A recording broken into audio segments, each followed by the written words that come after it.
Hey guys, so today we're going to be talking about the Constitution, and if you don't know what the Constitution is, please leave America because we don't want you here. Just kidding. The U.S. Constitution states the basic principles which guide our country's government and laws. So basically, the United States is like a pretty picture. Think of the prettiest picture you know, whether it's of yourself or something in art history.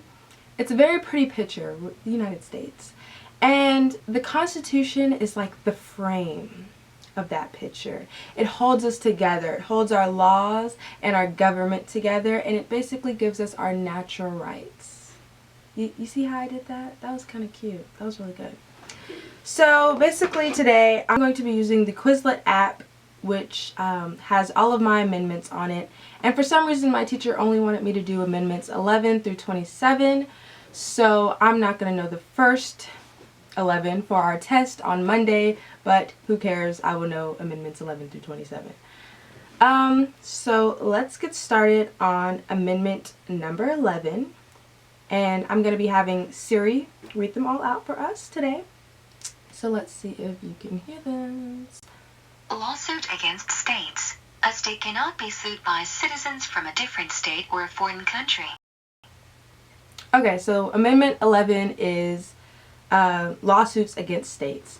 Now, I found that pretty interesting because I don't know if this is true. I saw it on Twitter. It basically said that Congress passes bill allowing 9/11 victims' families to sue Saudi Arabia. I guess I feel like that relates in a way that it is, you know, U.S. citizens, or not really suing states, but they're suing foreign countries, which is a part of the definition. Okay, so amendment number 12. The manner of electing the president and vice president. This amendment changed the rules for selecting the president and vice president in the Electoral College. Okay, so this amendment is basically about the Electoral College.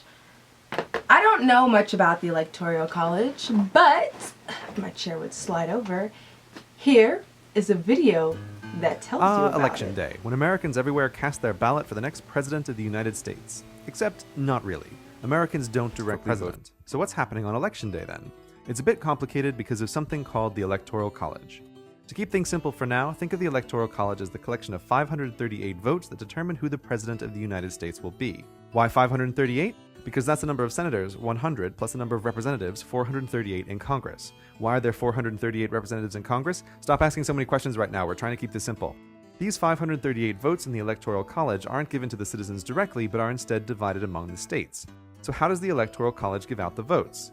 Each state, no matter how populous or not, gets 3 votes to start. The remaining votes are given out roughly in proportion to the population of the states. The more people the state has, the more votes it gets. Here's a map of the United States showing the voting power each state has by making one hexagon equal to one Electoral College vote for president. Because Electoral College votes mostly, though not completely, scale with population, it's also a map of where people live with a bonus given to the smaller states to make them a bit bigger than they would otherwise be. In early November, when citizens go to the polls, they aren't voting for president directly, but they're really telling their state how they want it to use its electoral votes. 48 of the 50 states give all their Electoral College votes to the candidate who wins a majority in their state. Take Florida, for example, which has 29 Electoral College votes. If a candidate wins a majority, no matter how small that majority, he gets all the votes. So the path to the White House is clear. Win enough majorities in enough states to get more than half of the Electoral College votes, and you get to sit at the big desk. That wasn't so complicated, you say? The next 3 amendments actually all go together. So abolishing slavery is Amendment 13. 14 is, okay, so we have like a little saying. That's why I'm saying this. So it's free citizens vote. Free citizens vote. So you have to be free, of course. Then you can become a citizen, and once you're a citizen, you can vote. So abolishing slavery, that's pretty basic, like we want to abolish slavery. So yeah, all persons born in the U.S. are citizens. Citizens may not be kept from voting based on race. So free citizens vote. You're free, you get to become a citizen, and they can't keep you from voting based on your race. We're going to move on to Amendment 16, which is Income tax. Congress can collect taxes on income. Congress can collect taxes based on income. So basically for that one, I was going to use a real life example, something that happened to me.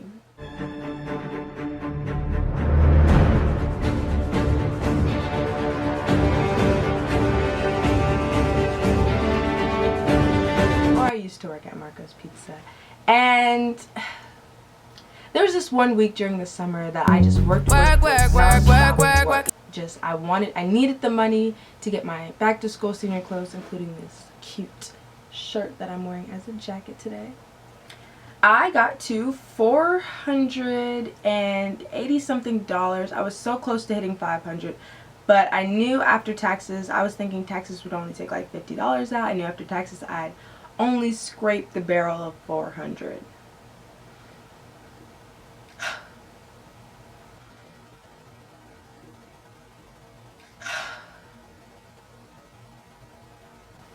I made $498 that week. And guess how much I went home with? I went home with $400 because income taxes took out $98. Who takes out $98? But it really just burned my soul that they could take $98 from me. 98 of my hard-earned dollars.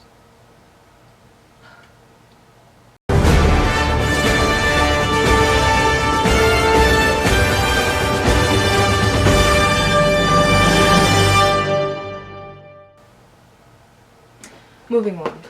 So we're on to 17. I'm moving. Direct election of senators. Change the way senators were elected. It said that people of the state would vote directly for senators. Okay, senator. I didn't exactly know. I mean, I know what senators do, but I don't. I mean, a lot of the TV shows I watch just make senators look like drug trafficking crazy people who launder the citizens' money. I don't know if I use that word right. Launder? So I found this video on what senators do. What does a U.S. Senator do? The U.S. Congress is made up of two parts, or chambers, the Senate and the House of Representatives. This means that there are two types of congressmen, senators and representatives. There are 100 senators, 2 from each state. Senators are up for re-election every 6 years. Senators belong to the legislative branch of our government and are responsible for writing and voting on new laws called bills. They do so by dividing their work into specialized committees such as Energy and Natural Resources, Foreign Relations, Veterans Affairs, and many others. They are also responsible for approving or rejecting some actions taken by the President, including treaties, job appointments, cabinet officers, Supreme Court justices, and ambassadors. Senators spend a lot of their time in meetings with federal agencies, interest groups, lobbyists, other senators, and you, their constituents. Senators take phone calls, emails, and mail from the citizens they represent to inform their decisions. They are in Congress to represent your views when writing and voting on new laws. Remember, a senator's main responsibility is to represent you and your views.